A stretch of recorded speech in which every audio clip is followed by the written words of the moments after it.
It's a beautiful day in the neighbor pool. A beautiful day to be Deadpool. It's story time. Story time. We got any fans of Mr. Rogers out there today? Wow, quite a few. I'm a pretty big fan of Captain America myself. You guys all ready for story time? I know what you're thinking. Where is Santa Pool right now? Well, unfortunately, Santa Pool got stuck shimmying down someone's tight little chimney. But don't worry, the OG classic Disney Pool variant is here and ready for a show. You guys ready for story time?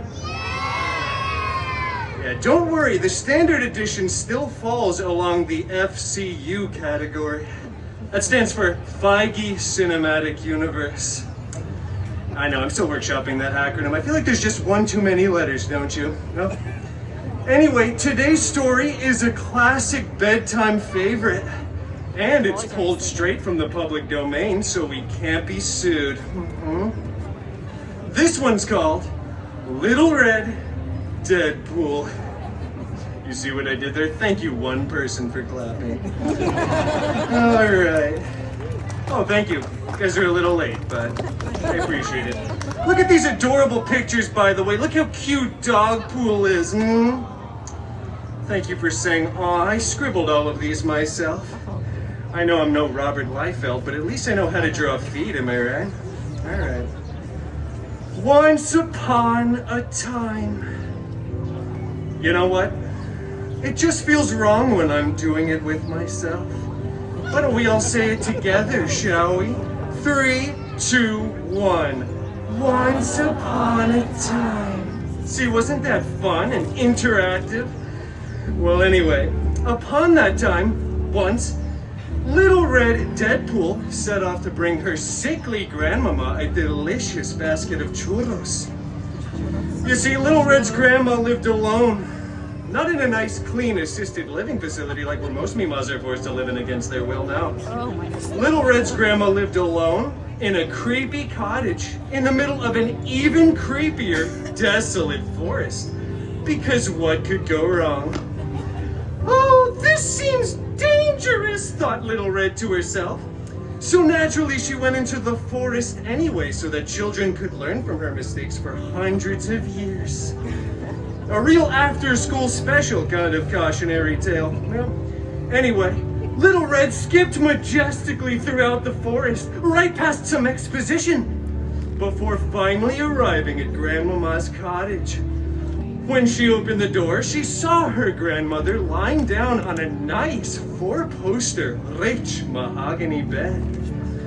Grandmama, I brought you a delicious basket of churros.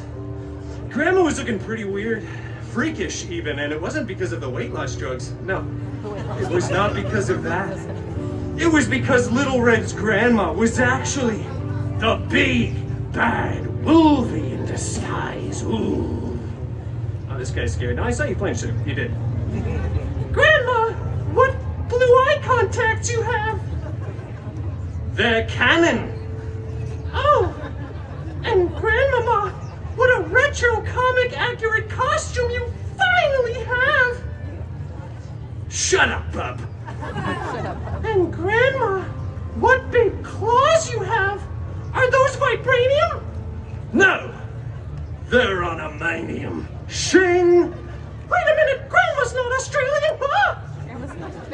Little Red broke off a piece of churro, dropped her basket, whipped off her cloak, took a bite of that delicious churro, and then brought down her katanas in an X-shaped formation.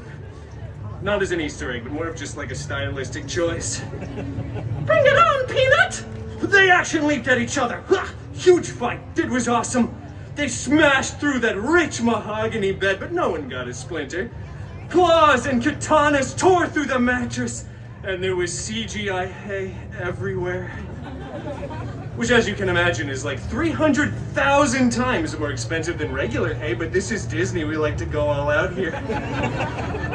Speaking of going all out, once both fighters were finally fatigued from the battle's mutually incredible climax, they both slumped down to the ground exhausted. Churro? Asked Little Red, now in her regular voice because falsettos are hard and I'm getting kind of lightheaded, quite honestly. Sure, he replied. And so they shared that churro. In fact, they shared it Lady and the Tramp style, actually, before gazing around at all the destruction and CGI straw left in their wake. Say, Logie Bear, I bet we could fix this place up nice. I think Grammy would be willing to sell. Say, where is Grandmama anyway? She's, on vacation. Huh. Well, that's not ominous or foreboding in any way. In fact, I trust you fully. We should be roommates. Yeah. And so they were roommates. Little Red was the top bunk and Wolvie was obviously the bottom. And they lived happily ever after. Oh no, thank you, you can clap. Thank you so much. And the moral of that story, children, it's a pretty obvious one actually. It's spend more time with your grandmas. Seriously, you should really be able to tell the difference between your own old decrepit grandmother and some huge jacked man. A huge Jackman, if you will. Stop it, no, please stop. Well, I've got another show in about an hour and I gotta go check my DMs. That stands for Deadpool messages, patent pending. Thank you everyone for coming to another illustrious story time with your new favorite Disney princess, Deadpool.